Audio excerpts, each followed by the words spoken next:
Hello and welcome to the Growing Green podcast. Your host, Jeremiah Jennings, is the owner of Growing Green Landscapes in Birmingham, Alabama, and has a passion for growing the entrepreneurship community for those who are young in business. Being a business owner isn't easy, especially in the early years, and that's why in this show we dive into a wide range of topics covering all the challenges small business owners deal with. Even if your company is generating $1 million or more, the stories from our great guest and Jeremiah's own firsthand experiences will propel your business forward. And now, here's your host, Jeremiah Jennings.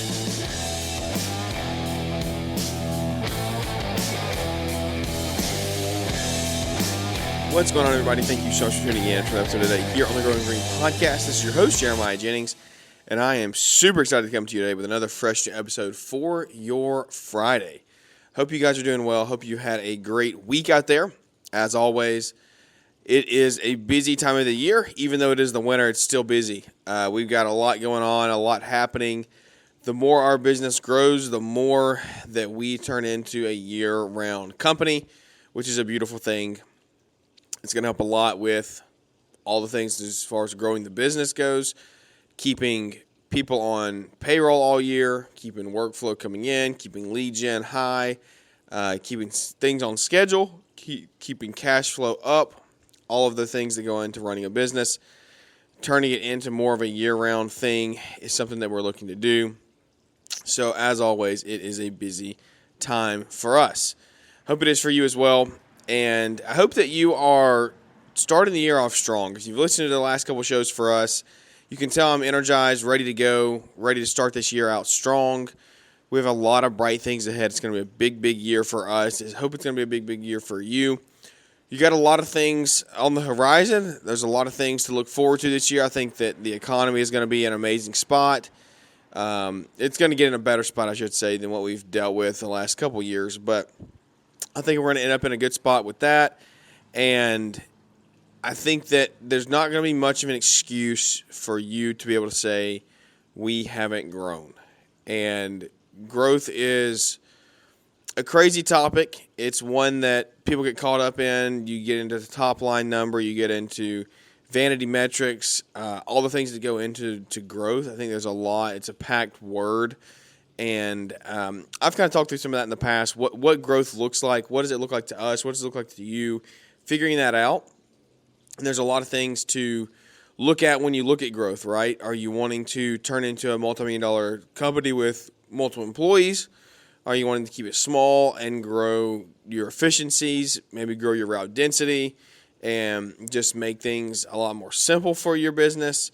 What does that look like for you? Is it growing systems, growing operations, growing people? A lot of different options for you there to choose from, and I hope that you know which one you're going with, and that's only for you to decide. I don't want you to ever listen to our show and think because we're doing something or we're not doing something that you just have to do business that way or do life that way. We are very unique people. We all long for something different. Some people want material things. Some people want time freedom. Some people want just like they want to work forever. They enjoy working. That's what they thrive in. You have to figure out what that is for you and your spouse, your family, and figure out what you have to do to chase that. What steps you have to put in place. And that's something that we're talking through on Marriage Monday with me and Savannah right now in a series that we're doing just through some like basic principles and things that we have gone through personally, both personally and maybe we haven't gone through yet, that we just have heard about and can get some insight from. But just different things that go into growing your marriage, growing your life. It's all principles and things that I think that you can take on a daily basis and implement and see changes from. And so as we go into this year, we're already halfway into the year. It's literally the middle of January. And so we're coming up on we're already halfway. We're already past halfway in January, honestly. And so it's like it's rock and roll. And sorry for the background noise here. We are on vacation in the Florida, the Sunshine State down here. I'm outside on the porch in our vacation house. We got an awesome house. We're down here with a bunch of family friends, taking a big trip, just relaxing, kind of. If you go to Disney World, it's not a relaxing vacation. It is a trip, and so it's not necessarily a vacation to me. A relaxing vacation is going to the beach, sitting on the beach, relaxing, nothing to do, no agenda. Disney is an experience. It is daylight to dark a lot of times, past dark, and very, very busy. A lot of people. It's a very high functioning, can be high stress environment if you make it that way. But we do it well. We do it with a bunch of friends and family, and make it very affordable. We're in a big house. We got a house that's got like 15 bedrooms and 16 bathrooms or 17 bathrooms. It's super fun to come down here and spend time. And this right here is exactly something that you are seeing unfold and come to fruition in our life of what are some things that we search for. And some things that we search for is like the ability / time freedom / financial ability to travel. We love to travel. I love to travel. Take trips, make the memories. Whether Jack remembers them or not, right, at 2.5 years old, he's not going to remember Disney World, but we will, and we'll have it documented, and we have the videos, and we go back and look, and we say, man, that was some of the best times of our lives when Jack's 20 and off getting married or doing whatever. We look back and say, man, that was so fun, and we're living in the best days of our lives right now. And so don't forget that as you build your business, as you grow your business, you are potentially living in your best days right now. And so don't overlook that, even when you're in the grind and the hustle and everything that goes into, like I said, trying to grow the business. Please, please, please don't get caught up in that so much that you miss out on the rest of your life, because there's a lot of amazing things happening around you, and I want to make sure that you aren't throwing that stuff away all for just like the cause of growing the business. And so, because remember why you grow the business, right? If you remember why you grow the business, but then you don't get to do any of that, then what's the point of growing the business? And so, just remember that. Think about that as you grow. But anyway, that was a little side tangent there. Back to what I was saying is just we got to remember why you are growing the business. Everyone wants something different. Everyone wants something fulfilling in a different way. Excuse me. You want to be fulfilled in a different way. Material things, time, freedom, whatever. And so figure that out for you. If we can guide you or help you, or you think that we're doing something, you're like, you know what, that sounds fun, then awesome. Yeah, take it. Take advice. Take bits, pieces, things that we do, things we don't do, implement that into your life 100%. But don't just do something because someone else is doing it, thinking that you have to keep up with the Joneses and you have to do something. But today I want to go on to episode number 2 in our series here to start the year of the top 10 things that I see entrepreneurs make mistakes in. And these are in no certain order, but I just wanted to run through them here. This will be another short show. These aren't going to be long shows on Fridays, but it's something that I just want to start the year off right, bring to the forefront of your mind. Maybe you're overlooking it. I don't want you to overlook these things because some of them are simple, but they're easy to kind of get lost in the weeds and not keep up with and not track. And so I want to make sure that we're keeping up with these things in 2025. The number 2 episode here, number 2 in the series, is cash flow, not managing cash flow. Cash flow is king, they say, right? Cash flow will make or break your business, hands down, whether you like it or not. It's not even a question. It is what it is. There's some crazy stat out there, like 80-something% of small businesses fail because of the cash flow issues. It's not because they like the profit. It's literally just because they manage cash poorly. And what I want to do today is just talk through some ways to help with cash flow, some ways to track it, how you even look at it, what does it even mean, what does cash flow mean, and just talk about the discipline, the planning aspects of how you can manage cash flow. The first one is cash flow versus profit. Do you know the differences in that? What do those words mean? Maybe you're in year 1 or year 2. You don't even know what cash flow is. You don't know what profit is necessarily. This is going to be a very basic intro here. Guys, profit is your revenue after everything and everyone has been paid. That's your net profit. cash flow is when money enters and leaves your account. That is the basis of cash flow. When do you get paid, and when does it go out to go pay your expenses? You could land a $5,000 landscaping contract, right, or a $10,000 landscaping contract, or a $100,000 landscape contract. But if you don't get paid for 60 days, and you've got guys yourself, you've got material to be ordered, you've got guys that have to be paid every week, well, you're in trouble. You better have some way to get your hands on cash, or you're not going to be able to function. You're going to miss payroll, which is going to cause you to leave. Is going to lead you to losing employees, which is absolutely no good. You're going to mess up with material purchases, which then you're going to be on your vendor's bad side, which is no good. You don't want to start that off in your business. You don't want to have a bad relationship there. And you're also just going to miss out on some certain opportunities. You may have a vehicle come up. You may have a mower come up, something that you been wanting to buy, but it takes cash, right? It takes $5,000, $10,000, $15,000 to put your hands on it and steal it. And so you have to make sure that you're in a position to have cash on hand. And guys, let me start by saying this. I am preaching to the choir. I'm preaching to myself about like the importance of cash flow. And I can honestly sit here and say with 100% clear conscience, like, I can talk on this subject because I have had cash and I've not had cash.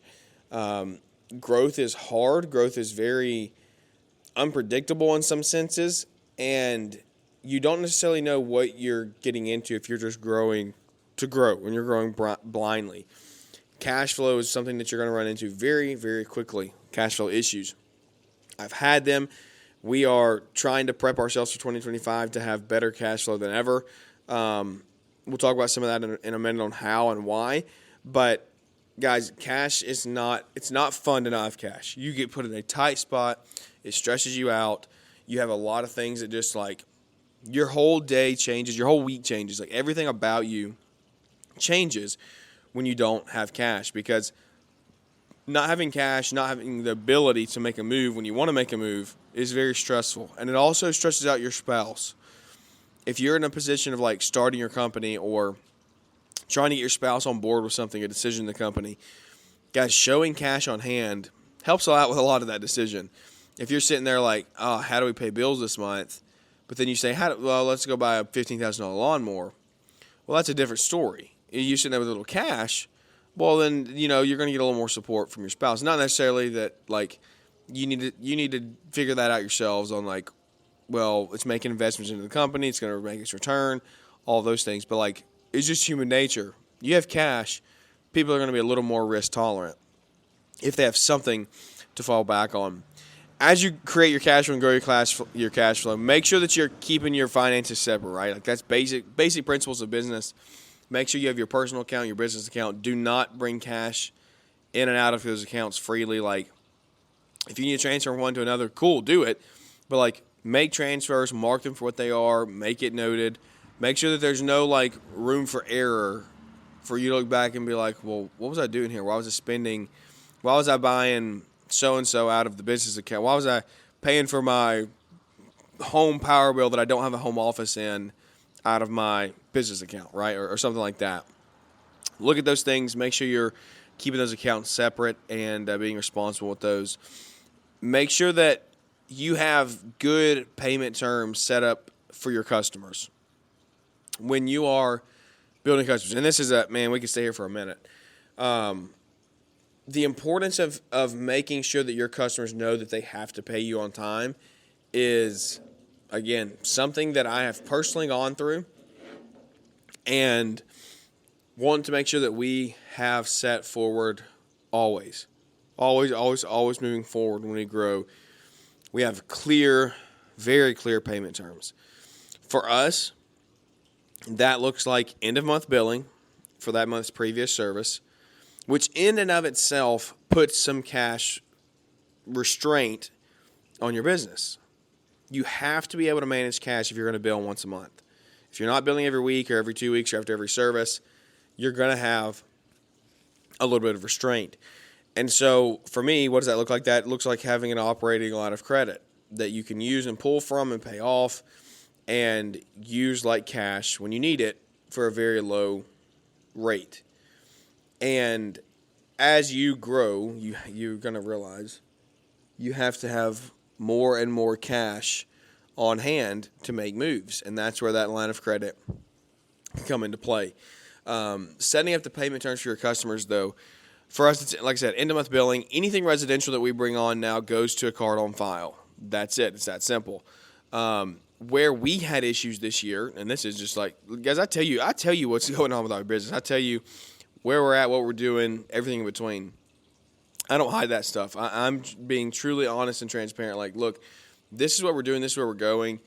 I'm going to show you the good, the bad, the in between, and I hope that it benefits you and you can share it with your friends and your family or your audience or whatever you're doing to make sure that you are taking the principles and saying, you know what, this is good, this worked. This was not good. Do not do this. We took on about 50 clients midsummer this year. We were still getting used to LMN. We weren't necessarily like full steam ahead with LMN. We were using it. We are using it, but we weren't necessarily doing it the way that I wanted to in the middle of the summer. We weren't fully utilizing it. And with that, we took on those 50 customers middle of summer, and we got in trouble not getting everyone's card on file. LMN's got some work to do on their portal as far as getting cards on file in place. Needs to be simplified a little bit. We've talked about that, and some changes are going to be made here in the future, I believe, to help with that process. But middle of summer, we're running wide open. We add 50 yards into our route. What the heck we're going to do with an extra 50 yards? We're not starting an extra crew. How are we going to get this work done? All of those things are running through my head. And the payment methods slipped through the cracks. And so we got 50 customers, and I don't have hardly any of their cards on file. So we're sending invoices manually. We're sending invoices fine through LMN, but we're not getting paid immediately through LMN. And so that turned into months of service, because everyone knows, like, oh, yeah, we're not going to come back if you don't pay. That's good in theory until you quit coming. They do pay, and then you got to catch back up on their yard because it's 6 weeks overgrown or 3 weeks overgrown, and you got to double, triple cut it. And all that did was, you got your money, but like all it did was really hurt you. I'm not worried about these people paying. It's just taking a minute to get them all in, and that's partly, like I said, on me, not having the office staff or the time necessarily. I didn't make the time. I have the time. Everyone has the same amount of time. I didn't make the time to get their payment methods stored and all of that inside of LMN. And so we went months without getting paid from people, which in turn put tight cash restraints on us. And so that's a mistake that I won't make going forward. If we do that again, if we acquire any accounts, it will be an immediate, first thing we do, you're getting a card on file if you want to do business with us. Then another thing with cash flow is you got to manage and track where your money is going. This is reading your P&L at the end of every month or every week. Where are your expenses going? What are you spending money on? Because, money's great to come in. You got to have it come in. You got a card on file. You got to have all those things. Where does it go once it comes in? Because I know a lot of times when you're growing a business, it feels like it's a revolving door. It comes in, but it goes out faster than it came in. And it's like, how do I get ahead of this? How do I figure this out? And that's, guys, we're figuring this stuff out as we grow. Cash on hand in the winter is tough. We're in the winter right now. You're probably not the only one going through it. I know it's okay. It's okay. If you're behind and you're like, what do we do? How do I get ahead of this? Just keep pushing, keep grinding, keep investing in yourself, and you'll get through it. Track your expenses all the time. Make sure that you are in a spot to know exactly where your money's going, and that's something that we're going to dial in on and hammer down on better this year is reading reports more frequently throughout the month to make sure that we're on track, we're on pace for our budgets, and seeing where we're actually spending and making sure that we are doing it in the way that we want to do it and sticking to a budget. The other things here, before we wrap up, I told you it's going to be a short show, and I want to make sure and keep it that way. Cash flow forecasts. This is something that I can't, honestly, I just truly, transparently can't speak a ton to cash flow forecasting, something that I am hoping to get really, really good at this year. And it's got to, you got to have good data in place, right? I think for some of this, you have to have years of, what does my cash do in June, July, August? Where does my money go? When does it come in? When does it go out? And when you have years and years of data, there's a pattern to it, right? But you can look at your maintenance contracts. You can look at your enhancement work that you do and see when does that come in, how much is coming in usually. Like if you got a 12-month maintenance contract, you're going to be able to say or see, hey, you know what, we're going to make this much money this month guaranteed every single month. Add some extra in that for enhancements or whatever you're going to sell.